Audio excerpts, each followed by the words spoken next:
তো আমার মা আজকে চিলি চিকেন করতে যাবে, এর জন্য আমার মা বলেছে কি মাংস মাখাতে। তো দেখাচ্ছি আমি কি কি মাখাচ্ছি মাংসের সঙ্গে। রসুন, আদার বাটা, soy sauce, chili sauce, tomato ketchup, ডিম, কর্নফ্লাওয়ার আর নুন। তো এইটাকে 30 মিনিট মাখাবো আর ম্যারিনেট করে ছেড়ে দেবো।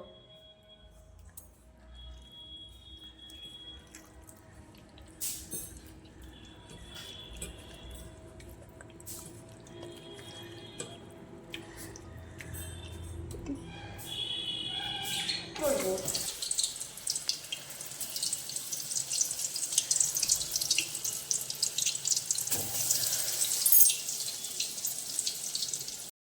তো আমার মা চিলি চিকেনের পর আবার ফ্রাইড রাইস করেছে।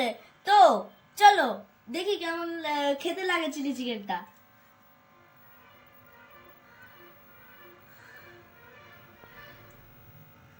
দেখে তো লাগছে টেস্টি হবে, তাহলে